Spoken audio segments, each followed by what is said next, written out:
அகிலம் டிவி நேயர்களுக்கு வணக்கம். இன்றைய பிரதான செய்திகள். முதலில் தலைப்பு செய்திகள். பொதுமக்களை அவதானமாக இருக்குமாறு எச்சரிக்கை. நிறுத்தப்படும் யாழ்ப்பாணம் கொழும்பு தொடருந்து சேவைகள் பயணிகளுக்கு முக்கிய அறிவிப்பு. சீரற்ற காலநிலை அவசர தொலைபேசி இலக்கம் அறிமுகம். உருவாகவுள்ள புதிய பயங்கரவாத தடை சட்டம் அரசாங்கத்தின் திட்டம். சீரற்ற காலநிலை காரணமாக 1757 பேர் பாதிப்பு. 2024 புலமை பரிசில் பரீட்சை எழுதியவர்களுக்கு கல்வி அமைச்சின் அறிவிப்பு. கொழும்பில் மரங்கள் முறிந்து விழுந்தமையினால் பல வீடுகள் சேதம். நள்ளிரவில் வீடுகளை விட்டு வெளியேற்றம்.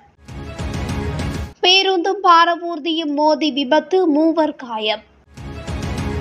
அமெரிக்காவுடன் வர்த்தக ஒப்பந்தம் ஒன்றில் விரைவில் கைச்சாத்திடும் இலங்கை.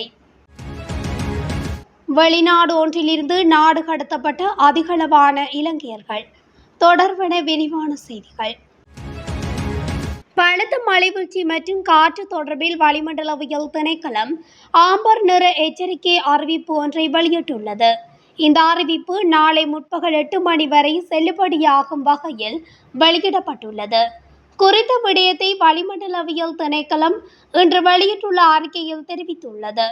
இயங்கு நிலை தென்மேற்கு பருவப்பெயர்ச்சி காரணமாக நாட்டின் தென்மேற்கு பகுதிகளில் தற்போது நிலவும் மழை நிலைமை மேலும் அதிகரிக்க எதிர்பார்க்கப்படுவதாக அதில் குறிப்பிடப்பட்டுள்ளது.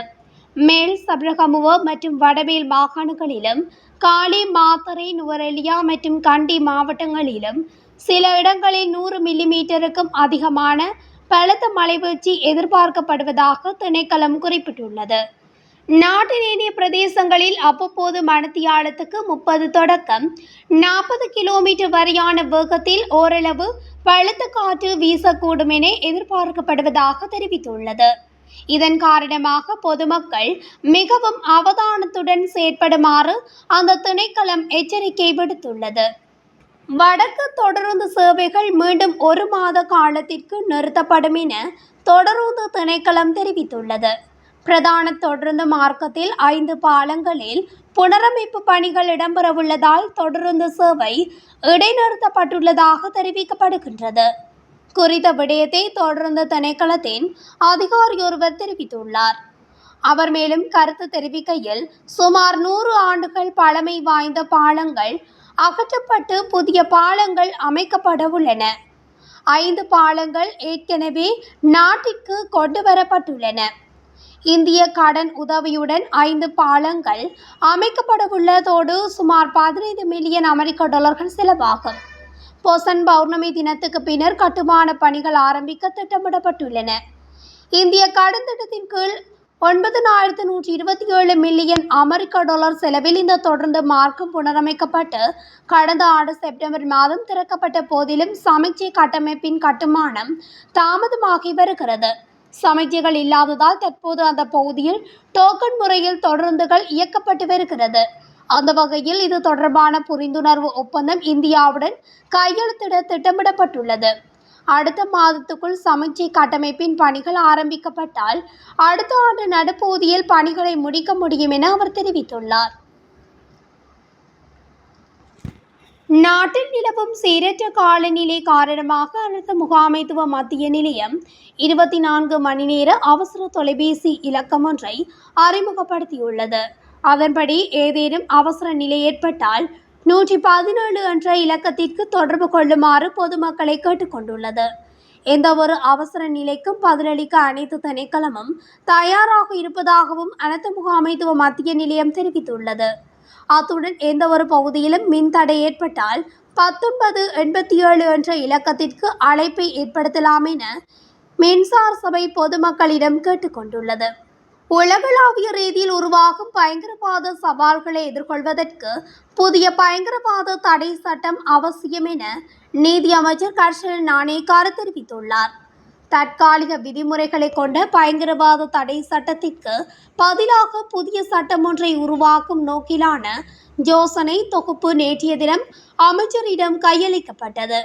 தனிநபர்கள் மற்றும் அமைப்புகளின் 240 பேரை கொண்ட குழு ஒன்று குறித்த யோசனை தொகுப்பை சமர்ப்பித்துள்ளது.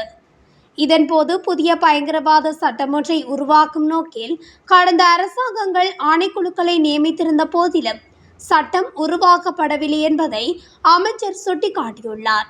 அத்துடன் தற்போது புதிய சட்டத்தை உருவாக்குவதற்கான நடைமுறைகள் ஆரம்பிக்கப்பட்டுள்ளதாகவும் அவர் குறிப்பிட்டுள்ளார்.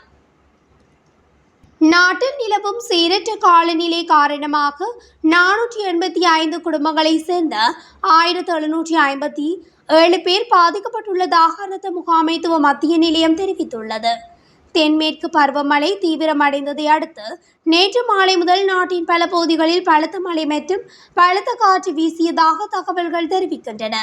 அதன்படி மழை மற்றும் காற்று நிலைமைகளால் 9 மாவட்டங்கள் சேதமடைந்துள்ளதாக அரசு முகாமைத்துவ மத்திய நிலையம் தெரிவித்துள்ளது.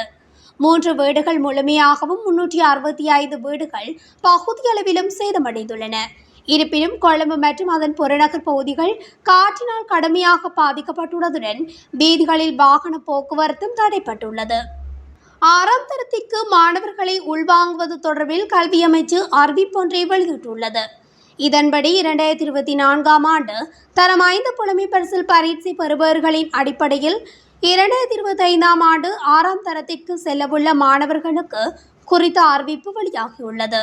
இந்த நிலையில் குறித்த மாணவர்களை உள்வாங்குவதற்கான முதல் சுற்று மேன்முறையீட்டு பெறுபவர்கள் தற்போது வெளியிடப்பட்டுள்ளதாக கல்வி அமைச்சு தெரிவித்துள்ளது. குறித்த பெறுபவர்களை g6application.moe.government.lk என்ற இணையதளத்திற்கு சென்று பார்வையிட முடியும் என அமைச்சு தெரிவித்துள்ளது. மேலும் மேன்முறையீடு மூலம் பாடசாலைகளுக்கு தேர்ந்தெடுக்கப்பட்ட மாணவர்களை உள்வாங்குவது தொடர்பான விடயங்கள் சம்பந்தப்பட்ட பாடசாலை அதிபரால் மேற்கொள்ளப்படும் என கல்வி அமைச்சு தெரிவித்துள்ளமை குறிப்பிடத்தக்கது. மேல்மாகாணத்தின் பல பகுதிகளில் நேற்றிரவு வீசிய கடும் காற்றின் காரணமாக மரங்கள் முறிந்து விழுந்தமையினால் கடுமையான சேதங்கள் ஏற்பட்டுள்ளன. கொள்ளுப்பட்டியிலிருந்து வெள்ளவத்தை வரையிலான வீதி, கொழும்பு காளி வீதியின் கிரான்பாஸை சுற்றியுள்ள பல பகுதிகளிலும் மரங்கள் முறிந்து விழுந்துள்ளன. இதன் காரணமாக கிரான்பாஸில் உள்ள சென்ட் ஜோசப் வீதியில் பாரிய மரம் ஒன்று முறிந்து விழுந்தமையினால் அருகில் இருந்த 6 வீடுகள் சேதமடைந்தன. இதன்போது குறித்த வீடுகளில் இருந்தவர்கள் தங்கள் உயிரை காப்பாற்றிக் கொண்டதாக தெரிய வந்துள்ளது. வெள்ளவாய தனமல்வில பிரதான வீதியில் பேருந்தும் பாரவூர்தியும் மோதி விபத்துக்குள்ளானதில் 3 காயமடைந்துள்ளனர். நேற்றிரவு இந்த விபத்து இடம்பெற்றதாக தெரிவிக்கப்படுகின்றது. வீதியின் அருகில் நிறுத்தி வைக்கப்பட்டிருந்த இலங்கை போக்குவரத்து சபைக்கு சொந்தமான பேருந்தின் பின்புறத்தில் பாரவூர்தி மோதியதில் இந்த விபத்து நிகழ்ந்துள்ளது. விபத்தில் காயமடைந்த 3 தனமல்வில வைத்தியசாலையில் அனுமதிக்கப்பட்ட நிலையில் அவர்களில் 2 மேலதிக சிகிச்சைகளுக்காக ஹமாந்தோட்டை வைத்தியசாலைக்கு மாற்றப்பட்டுள்ளனர். விபத்து தொடர்பான மேலதிக விசாரணைகளை காவல்துறையினர் மேற்கொண்டு வருகின்றனர். அமெரிக்கா இலங்கை மீது விதித்த கட்டண கொள்கைகளை மாற்றியமைப்பதற்கான 2வது உயர்மட்ட கலந்துரையாடல் நேற்று வாஷிங்டனில் நடைபெற்றது. நீதி மற்றும் பொருளாதார ஸ்திரத்தன்மை பிரதி அமைச்சர் கர்சன சூரியபெரும தலைமையிலான இலங்கை தூதுக்குழுவின் பங்கேற்புடன் இந்த சந்திப்பு நடைபெற்றுள்ளது.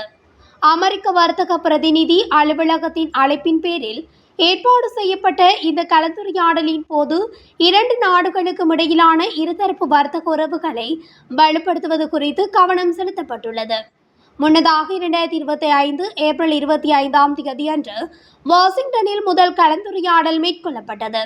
இந்த நிலையில் இலங்கையும் அமெரிக்காவும் விரைவில் ஒரு வர்த்தக ஒப்பந்தத்தில் கையெழுத்திடும் என்று எதிர்பார்க்கப்படுகிறது என்று ஜனாதிபதியின் ஊடகப் பிரிவு தெரிவித்துள்ளது. செல்லுபடியாகும் விசாக்கள் இல்லாமை காரணமாக குவைட்டில் இருந்து 30 இலங்கையர்கள் நாடு கடத்தப்பட்டுள்ளனர். அவர்கள் நேற்று கட்டுநாயக்க விமான நிலையத்தை வந்தடைந்துள்ளதாக தெரிவிக்கப்பட்டுள்ளது. அவர்கள் குவைட் போலீசாரால் கைது செய்யப்பட்டு நாடு கடத்தப்படுவதற்கு முன்னர் சிறைச்சாலைகள் மற்றும் தடுப்பு மையங்களில் தடுத்து வைக்கப்பட்டிருந்தனர்.